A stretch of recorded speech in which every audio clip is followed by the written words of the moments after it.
ഇന്ന് ഫെബ്രുവരി 4 അതായത് beverage L D, assistant director of national savings, woman fire and rescue officer, then സ്റ്റോർമാൻ, അങ്ങനെയുള്ള 293 notifications apply ചെയ്യാനുള്ള last date ആണ്. ഇതൊന്നും അപ്ലൈ ചെയ്യാത്തവരോട് എനിക്കുള്ള ക്വസ്റ്റ്യൻ ഇതാണ്. ഇതിനു മുമ്പും ഒരുപാട് നോട്ടിഫിക്കേഷൻസ് ഉണ്ടായിരുന്നു. അപ്പോൾ ചിലപ്പോൾ നിങ്ങൾ അതും അപ്ലൈ ചെയ്ത് കാണത്തില്ല. അതായത് company board assistant grade 1, company board assistant grade 2, university assistant, SBCID, അതേപോലെ sub inspector, excise inspector, company board, LGS, VFA, ഈ നോട്ടിഫിക്കേഷൻസ് എല്ലാം അപ്ലൈ ചെയ്യാത്തവരോട് മക്കളെ എത്ര വലിയ ചാൻസ് ആണ് നിങ്ങൾ മിസ്സാക്കിയത്. എത്ര വലിയ ചാൻസ് ആണ്. ഞാൻ ഓരോ നോട്ടിഫിക്കേഷനായിട്ട് എടുത്തു പറയാം. ആദ്യം നമുക്ക് കമ്പനി ബോർഡ് അസിസ്റ്റന്റ് ഗ്രേഡ് 1 നോക്കാം. അതായത് company board assistant grade 1, grade 2 ഒരുമിച്ച് നമുക്ക് അനലൈസ് ചെയ്യാം. എത്ര നിയമനങ്ങളാണോ അതിനകത്ത് നടക്കാൻ പോകുന്നത്. ഏതാണ്ട് 4000+ അഡ്വൈസ് ആണ്. 4000+ നിയമനങ്ങൾ അവിടെ മനസ്സിലാക്കാം. ബാക്കി എല്ലാ ഡിഗ്രി ലെവൽ നോട്ടിഫിക്കേഷനും കൂടെ ചേർത്ത് വെച്ചാൽ പോലും 1500 നിയമനങ്ങൾ മാത്രമേ നടക്കത്തുള്ളൂ. ശരിയാണ്. അതായത് സെക്രട്ടേറിയറ്റ് അസിസ്റ്റന്റ് ഒരു 600 അഡ്വൈസ് പോകും, യൂണിവേഴ്സിറ്റി അസിസ്റ്റന്റ് ഒരു 300-350 അത്രയും അഡ്വൈസ് പോകും, then sub inspector, excise inspector, SBCID എല്ലാം കൂടെ ചേർത്ത് ഒരു 600-700 അത്രയും അഡ്വൈസ് പ്രതീക്ഷിക്കാം. അതായത് ടോട്ടൽ ഒരു 1500 നിയമനങ്ങൾ മാത്രം. ബാക്കിയുള്ള എല്ലാ ഡിഗ്രി ലെവൽ നോട്ടിഫിക്കേഷനും ചേർത്താൽ അത്ര മാത്രമേ നടക്കത്തുള്ളൂ. പക്ഷെ കമ്പനി ബോർഡ് അസിസ്റ്റന്റ് ഒറ്റയ്ക്ക് 4000+ അഡ്വൈസ് പോകും. അതായത് ഏറ്റവും അധികം നിയമനങ്ങൾ നടക്കുന്ന ഒരു നോട്ടിഫിക്കേഷനാണ് നിങ്ങൾ മിസ്സാക്കിയത്. വെറും 3,95,000 ആൾക്കാർ മാത്രമേ ആ എക്സാമിന് അപ്ലൈ ചെയ്തിട്ടുള്ളൂ. അപ്ലൈ ചെയ്തവരെ സംബന്ധിച്ച് ഒരാൾ വെറും 93 പേരോട് മാത്രം മത്സരിച്ചാൽ മതി, അയാൾക്ക് ജോലി ഷുവറാണ്. അത്ര വലിയൊരു ചാൻസ് ബാക്കി ഒരു ഡിഗ്രി ലെവൽ നോട്ടിഫിക്കേഷനും കിട്ടത്തില്ല. അതേപോലെ തന്നെ കമ്പനി ബോർഡ്, LGS ഒരുപാട് നിയമനം നമുക്ക് പ്രതീക്ഷിക്കാം. VFA നിയമനം കുറവാണെങ്കിലും നമ്മൾ ഈ കൂട്ടത്തിന്റെ കൂടെ പഠിച്ചാൽ വേറെ എക്സ്ട്രാ സിലബസോ ടോപ്പിക്കോ ബാക്കിയൊന്നും പഠിക്കേണ്ട. ആ എക്സാം നമുക്ക് അറ്റൻഡ് ചെയ്യാനായിട്ട് സാധിക്കുമായിരുന്നു. പക്ഷേ നിങ്ങൾ അതൊന്നും അപ്ലൈ ചെയ്തില്ല. ഒരുപാട് തവണ സൂപ്പർ നോട്ട്സ് തന്നെ റിമൈൻഡ് ചെയ്തിട്ടുണ്ട്. ഞങ്ങൾ ഓരോ ലാസ്റ്റ് ഡേറ്റിന്റെ അന്നും ഒരു വീഡിയോ ഇടാം. അതേപോലെ ഒരു ഷോർട്സ് ഇതുമായിട്ട് ബന്ധപ്പെട്ടിടാറുണ്ട്. ഒരു പോസ്റ്റർ നമ്മുടെ ഗ്രൂപ്പുകളിൽ മൊത്തം ഷെയർ ചെയ്യാറുണ്ട്. അതായത് സൂപ്പർ നോട്ട്സിന്റെ ഇൻസ്റ്റാ, സൂപ്പർ നോട്ട്സിന്റെ യൂട്യൂബ്, സൂപ്പർ നോട്ട്സിന്റെ ടെലഗ്രാം എല്ലാത്തിലും നിങ്ങൾ അറിയിക്കാറുണ്ട്. അപ്ലൈ ചെയ്യണേ, മറക്കല്ലേ, ഇന്നാണ് അവസാന തീയതി. പക്ഷേ നിങ്ങൾ അതൊന്നും അപ്ലൈ ചെയ്തിട്ടില്ല. വിചാരിക്കും ഓക്കെ വേണ്ട, അല്ലെങ്കിൽ പറ്റുമോ, കിട്ടുമോ, അല്ലെങ്കിൽ ഇന്നത്തെ തിരക്കുകളിൽ നമ്മൾ പെട്ടുപോയേക്കും. അപ്പം അങ്ങനെയുള്ളവരോട് ഞാൻ ഒരു കഥ പറഞ്ഞോട്ടെ. എൻ്റെ അച്ഛൻ്റെ അനുഭവമാണ്. എനിക്കെൻ്റെ ലൈഫിൽ ഏറ്റവും അധികം ബഹുമാനമുള്ളൊരു മനുഷ്യൻ എൻ്റെ അച്ഛനാണ്.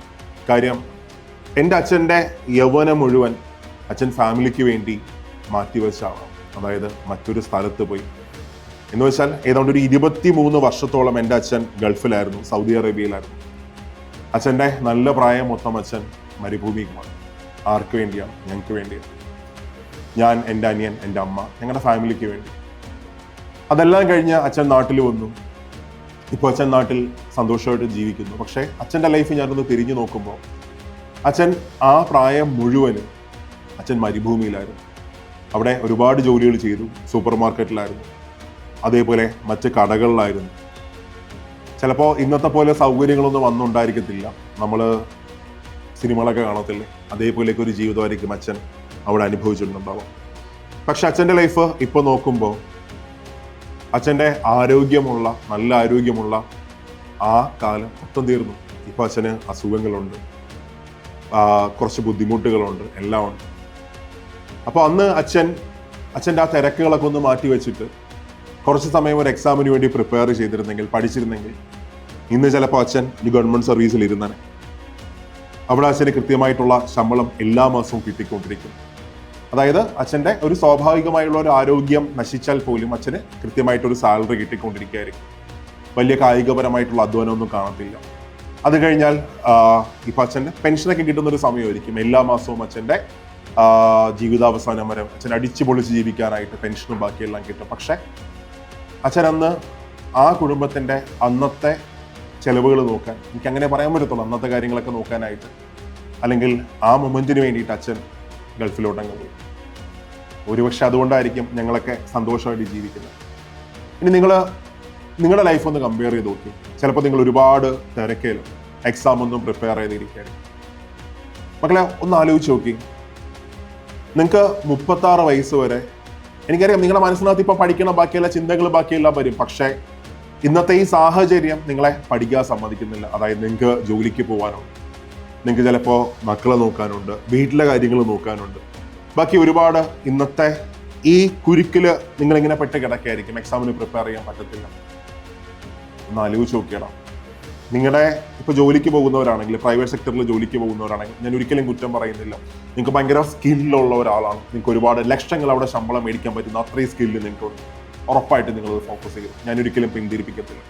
അപ്പം അതേസമയം നിങ്ങളൊരു ഓർഡിനറി മാൻ ആണെങ്കിൽ വന്നാലും നിങ്ങളെ ജോലി റീപ്ലേസ് ചെയ്യാൻ പറ്റും, അല്ലെങ്കിൽ നിങ്ങളെക്കാളും കഴിവുള്ള ഒരാൾ വന്നാൽ നിങ്ങളെ ജോലി റീപ്ലേസ് ചെയ്യാൻ പറ്റും. അങ്ങനെയൊക്കെയുള്ള ഒരു സ്റ്റേജിൽ നിൽക്കുന്ന ആളാണെങ്കിൽ നിങ്ങളെ ആരോഗ്യമെല്ലാം ക്ഷയിക്കുമ്പോൾ, അതായത് ഒരു 50 വയസ്സിനൊക്കെ ശേഷം നിങ്ങൾക്ക് എന്ത് ചെയ്യാൻ പറ്റും? എന്തായിരിക്കും നിങ്ങളുടെ ഭാവി? ഒന്ന് ആലോചിച്ചിട്ടുണ്ടോ എപ്പോഴെങ്കിലും? നമ്മളെല്ലാം ഇന്ന് മാത്രമല്ലേ നോക്കുന്നത്. ഒരു അരമണിക്കൂർ വെറുതെ ഇരുന്ന് നാളെ ഒന്ന് ആലോചിച്ചു എന്തായിരിക്കും. ഇനി അപ്പോൾ പറയും എനിക്ക് മക്കളെ നോക്കാനുണ്ട്, അതുകൊണ്ടാണ് എനിക്ക് പ്രിപ്പയർ ചെയ്യാൻ പറ്റാത്തത്. അങ്ങനെയും പറയുന്നുണ്ട് കുട്ടികളുണ്ട്. അതായത് സൂപ്പർ നോട്ട്സിൻ്റെ സ്റ്റുഡൻസിൽ ഒരുപാട് പേര് ഇപ്പോൾ നമുക്ക് മെൻറ്റർഷിപ്പ്, ഒരുപാട് ബാച്ചസിൽ നമുക്ക് മെൻറ്റർഷിപ്പ് ഉള്ള ബാച്ചസ് ഉണ്ട്. അപ്പോൾ നമ്മൾ കുട്ടികളേക്ക് വിളിക്കുമ്പോൾ കുട്ടി പഠിക്കാതിരിക്കാനായിട്ട് പറയുന്നൊരു കാരണം ഇതാണ്, എനിക്ക് മോനെ നോക്കാനുണ്ട്, മോളെ നോക്കാനുണ്ട്, അതുകൊണ്ട് ഇന്നൊന്നും പഠിക്കാൻ പറ്റില്ല.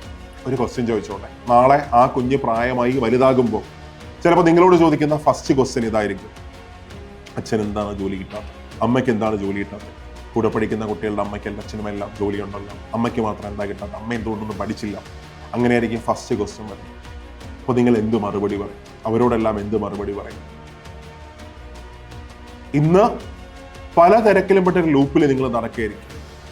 നിങ്ങളൊരു സമാധാനത്തോടെ ഒരു അരമണിക്കൂർ ഒന്ന് ആലോചിച്ച് നോക്കി. മാറ്റി വയ്ക്കാൻ പറ്റാത്ത അത്ര തിരക്ക് നിങ്ങൾക്കുണ്ടോ? ഇല്ല. ഒരു 5 മണിക്കൂർ എല്ലാ ദിവസവും മാറ്റി വയ്ക്കാൻ പറ്റാത്ത എന്ത് തിരക്കാണ് നിങ്ങൾക്കുള്ളത്? സമാധാനത്തോടെ നിങ്ങൾ ആലോചിച്ച് നോക്കിയാൽ നിങ്ങൾക്ക് അതിന് മറുപടി കിട്ടും. എന്നിട്ട് നിങ്ങൾ നിങ്ങളുടെ ലൈഫിന് വേണ്ടി ഉചിതമായ ഒരു തീരുമാനമെടുക്കും. ഞാനീ പറയുന്നത് ഇന്നത്തെ നിങ്ങളെ മാത്രം നോക്കി നിങ്ങൾ ഒരിക്കലും നിങ്ങൾ അനലൈസ് ചെയ്യരുത്. നിങ്ങളുടെ ഭാവി നിങ്ങൾ അറിയണം. നിങ്ങളുടെ ഫ്യൂച്ചറിൽ എന്താണ് നിങ്ങൾക്ക് ചെയ്യാൻ പറ്റുന്നത് അത് മൊത്തം നിങ്ങൾ നോക്കുക. നിങ്ങളുടെ ആരോഗ്യം ക്ഷയിക്കുന്ന ഒരു സമയം വരും, ആ സമയത്തെക്കുറിച്ച് ആലോചിച്ച് നോക്കുക. ഒരുപക്ഷെ നമ്മൾ പ്രൈവറ്റ് സെക്ടറിലാണ് നമ്മൾ വർക്ക് ചെയ്യുന്നത്, നമുക്കൊന്നും സമ്പാദിക്കാൻ പറ്റിയില്ല, ഇന്നത്തെ ചിലവുകൾ മാത്രം നമ്മൾ നോക്കിയാണ് പോകുന്നത്. അങ്ങനെയൊക്കെ ആണെങ്കിൽ 50 വയസ്സിന് ശേഷം ഒരു ജീവിതം വരും, 60 വയസ്സിന് ശേഷം ഒരു ജീവിതം വരും. അന്ന് ചിലപ്പോൾ നമ്മൾ നമ്മുടെ ആവശ്യങ്ങൾക്ക് വേണ്ടി മരുന്നിനായിക്കോട്ടെ, ഭക്ഷണമായിക്കോട്ടെ, ബാക്കി എല്ലാത്തിനായിട്ടും ഡ്രസ്സായിക്കോട്ടെ, മക്കളുടെയും ചെറുമക്കളുടെയൊക്കെ മുമ്പിൽ കൈനീട്ടാൻ ഒരു അവസ്ഥ വരും. നിങ്ങളത് ഒന്ന് സങ്കല്പിച്ച് നോക്കി. നിങ്ങൾ അഭിമാനം അത് സമ്മതിക്കുന്നുണ്ടോ? ഇല്ല. പക്ഷേ ഇന്ന് നിങ്ങളുടെ മുമ്പിൽ പഠിക്കാനായിട്ട് സമയമുണ്ട്, മാറ്റിവെക്കാൻ സമയമുണ്ട്. നിങ്ങളൊന്ന് വിചാരിച്ചാൽ നിങ്ങളുടെ തിരക്കുകളും ബാക്കിയെല്ലാം നിങ്ങൾക്ക് മാറ്റിവെക്കാൻ പറ്റും, ഉറപ്പാണ്. എന്നിട്ട് എല്ലാ ദിവസവും ഒരു 5 മണിക്കൂർ ഒരു എക്സാമിന് വേണ്ടി മാറ്റിവെച്ചാൽ ഞാൻ ഉറപ്പ് തരാം, ഏറ്റവും ചുരുങ്ങിയത് ഒരു 5 മണിക്കൂറെങ്കിലും മാറ്റിവെച്ചാൽ ഞാൻ നിങ്ങൾക്ക് ഉറപ്പ് തരാം, ഇപ്പോൾ ഉള്ള എല്ലാ നോട്ടിഫിക്കേഷൻസും നിങ്ങൾ അപ്ലൈ ചെയ്തിട്ടുണ്ടെങ്കിൽ നിങ്ങൾക്കത് ക്രാക്ക് ചെയ്യാൻ പറ്റും. കാര്യം സമയം നിങ്ങളുടെ മുമ്പിലുണ്ട്. അതായത് ഡിഗ്രി ലെവൽ എക്സാം എടുക്കുകയാണെങ്കിൽ കമ്പനി ബോർഡ് അസിസ്റ്റന്റ് മെയിലാണ് പ്രിലിംസ് വരാൻ പോകുന്നത്. അവിടെ നിങ്ങൾക്ക് 120 ദിവസം ഇനിയുണ്ട്. ആ 120 ദിവസം കൊണ്ട് പ്രിലിംസിനെ ക്രാക്ക് ചെയ്യാൻ പറ്റും. മെയിൻസ് ആണെങ്കിൽ പിന്നെ ഒരുപാട് സമയമുണ്ട് അവിടെ നമുക്ക് എക്സാമിനെ പിടിക്കാൻ. കാര്യം നിങ്ങൾ വെറും 93 പേരോട് മാത്രം മത്സരിച്ചാൽ മതി. അതേപോലെ തന്നെ കമ്പനി ബോർഡ് LGS ആണെങ്കിൽ ഒരുപാട് സമയമുണ്ട്, VFA ആണെങ്കിൽ ഒത്തിരി സമയമുണ്ട്, ഫോഴ്സ് പരീക്ഷകളാണെങ്കിൽ ഒത്തിരി സമയമുണ്ട്. സോ എനിക്ക് വേണ്ടത് നിങ്ങളുടെ ഓരോ ദിവസത്തെയും 5 മണിക്കൂറോ 4 മണിക്കൂറോ മാത്രമാണ്. അതിപ്പോൾ രാവിലെ ഒരുപക്ഷെ നിങ്ങൾ എണീക്കുന്ന സമയത്തെക്കാളും ഒരു മണിക്കൂർ നേരത്തെ എണീറ്റാൽ മതി, 2 മണിക്കൂർ നേരത്തെ എണീറ്റാൽ മതി. ആ 2 മണിക്കൂർ നമുക്ക് പഠിക്കാം. രാത്രി വൈകുന്നേരമാണെങ്കിൽ നിങ്ങൾ എന്തിനെങ്കിലും വേണ്ടി മാറ്റിവെക്കുന്ന ഒരു സമയം, ആ ഒരു 2 മണിക്കൂർ അല്ലെങ്കിൽ 3 മണിക്കൂർ അതൊന്ന് തന്നാൽ മതി, ലൈഫ് മൊത്തം സെറ്റിലാണ്. സോ തിരക്കാണ് അങ്ങനെ പറയുന്നത് നമ്മുടെ നമ്മുടെ മടിയാണ് നമ്മളെ കൊണ്ട് അങ്ങനെ പറയിക്കുന്നത്. സോ ഒന്ന് ആലോചിച്ച് നോക്കിയിട്ട് ഇന്ന് അപ്ലൈ ചെയ്യാനുള്ള ലാസ്റ്റ് ഡേറ്റ് എക്സാംസ് മുഴുവൻ അപ്ലൈ ചെയ്യാം. Beverage LD, assistant director of national savings, അതേപോലെ woman fire and rescue officer, then storeman, അത്രയും നോട്ടിഫിക്കേഷൻസ് എല്ലാവർക്കും അപ്ലൈ ചെയ്യാൻ പറ്റുന്ന പോസ്റ്റുകളുണ്ട്. എന്നിട്ട് അപ്ലൈ ചെയ്യാം. ഇനി ഇതിനു മുമ്പ് ബാക്കിയുള്ള നോട്ടിഫിക്കേഷൻസ് മുഴുവനും അപ്ലൈ ചെയ്തിട്ട് അത് പഠിക്കാത്തവരാണെങ്കിൽ ഒരു സമയത്ത് നിങ്ങൾ മെയിലിൽ കുറച്ച് കഴിയുമ്പോൾ, ഒരു സമയത്ത് ഞാനിപ്പോൾ കുറച്ചുകൂടെയൊക്കെ കഴിയുമ്പോൾ നമുക്ക് അതിൻ്റെ ഒരു വിഷമം വന്നു തുടങ്ങും. നന്നായിട്ട് നമ്മൾ വിഷമിക്കേണ്ടി വരും അപ്ലൈ ചെയ്തിട്ട് പഠിക്കാതിരിക്കുന്ന ആ ഒരു അവസ്ഥ. നിങ്ങൾക്കൊരു കാര്യം അറിയാമോ? നിങ്ങൾ ഇപ്പോഴും അപ്ലൈ ചെയ്ത അത്രയും നോട്ടിഫിക്കേഷൻസിൻ്റെ ഒരു നിയമനം നടക്കുന്ന ഒരു നോട്ടിഫിക്കേഷൻ അങ്ങോട്ട് വരാനില്ല, 2 വർഷത്തേക്ക് വരാനില്ല. പ്രത്യേകിച്ച് ഡിഗ്രി ലെവൽ എക്സാം ആണെങ്കിൽ. അതായത് ഈ വർഷം 2026 ഏതൊക്കെ നോട്ടിഫിക്കേഷൻ വരാൻ പോകുന്നത്, പഞ്ചായത്ത് സെക്രട്ടറി മേ ബി വന്നാലായി, സബ് ഇൻസ്പെക്ടർ വന്നാലായി, മാക്സിമം എല്ലാം കൂടെ 200 നിയമനങ്ങൾ മാത്രമേ നടക്കുന്നുള്ളൂ. അടുത്ത വർഷം നോക്കുകയാണെങ്കിൽ 2027 നോക്കുകയാണെങ്കിൽ വീണ്ടും സെക്രട്ടറി അസിസ്റ്റന്റ് നോട്ടിഫിക്കേഷൻ വരും, സബ് ഇൻസ്പെക്ടർ നോട്ടിഫിക്കേഷൻ വരും, മാക്സിമം പോയാൽ ഒരു 700 അഡ്വൈസ് പോകും. പക്ഷേ ഇപ്പോൾ നിങ്ങളുടെ മുമ്പിൽ ഏതാണ്ട് എല്ലാം കൂടെ ചേർത്തിട്ട് 4700+ നിയമനങ്ങളാണ് ഡിഗ്രി ലെവൽ എക്സാം മാത്രം നടക്കാൻ പോകുന്നത്. അപ്പോൾ അപ്ലൈ ചെയ്തിട്ട് പഠിക്കാതിരിക്കുകയാണെങ്കിൽ ഈ അവസരം നിങ്ങൾക്ക് ഒരിക്കലും ഇനി കിട്ടത്തില്ല. ഞാൻ ഒരു കാര്യം ഉറപ്പിച്ച് പറയാം, ഒരിക്കൽ കയ്യിൽ നിന്ന് നഷ്ടപ്പെട്ടാൽ പിന്നെ തിരിച്ചു കിട്ടാത്ത ഒറ്റ സാധനം മാത്രമേ ഉള്ളൂ, അവസരം. ഒരിക്കലും നിങ്ങൾ ആ ലൂപ്പിൽ പെട്ടുപോകരുത്. തിരക്കാണ് തിരക്കാണ് തിരക്കാണ് തിരക്കാണ് തിരക്കാണ്, ആ ലൂപ്പിൽ ഒരിക്കലും നിങ്ങൾ പെട്ടുപോകരുത്. നിങ്ങൾ മാറ്റിവെച്ചാൽ, സമയം മാറ്റിവെച്ചാൽ പഠിക്കാൻ പറ്റുന്ന, എഫേർട്ട് കൊടുക്കാൻ പറ്റുന്ന അത്രയും തിരക്ക് മാത്രമേ നിങ്ങൾക്ക് ഇപ്പോൾ ഉള്ളൂ, എല്ലാവർക്കും ഉള്ളൂ. ശരിയല്ലേ? ഒന്ന് ആലോചിച്ച് നോക്കിയാൽ ഇതിൻ്റെ എല്ലാം ഉത്തരം നിങ്ങൾക്ക് കിട്ടും. അപ്പോൾ ഒരു അരമണിക്കൂർ എല്ലാം നിങ്ങളുടെ ലൈഫ് ബാക്കിയെല്ലാം ആലോചിച്ച് ഉചിതമായൊരു തീരുമാനമെടുക്കാം. എന്നിട്ട് ഇന്ന് മുതൽ നിങ്ങളുടെ പ്രിപ്പറേഷൻ സ്റ്റാർട്ട് ചെയ്ത് പഠിച്ചു തുടങ്ങി. ലൈഫ് മാറും, മാറ്റങ്ങൾ കൊണ്ടുവരും.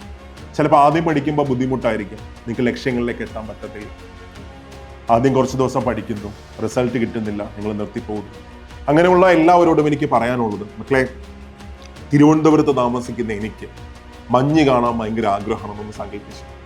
എൻ്റെ നാട്ടിൽ മഞ്ഞ് കാണാൻ പറ്റുന്ന സ്ഥലങ്ങളൊന്നുമില്ല. പൊന്മുടി പോയാൽ ഇപ്പോൾ മൊട്ട വെയിലായിരിക്കും. അപ്പോൾ എനിക്ക് മഞ്ഞ് കാണാനായിട്ട് മൂന്നാറിൽ പോകണം. ഞാൻ എന്ത് ചെയ്തു? എൻ്റെ യാത്ര തുടർന്നു. തിരുവനന്തപുരത്ത് നിന്ന് സ്റ്റാർട്ട് ചെയ്തു. അവിടെ നിന്ന് നേരെ കൊല്ലത്തേക്ക് പോയി, മഞ്ഞ് കണ്ടില്ല.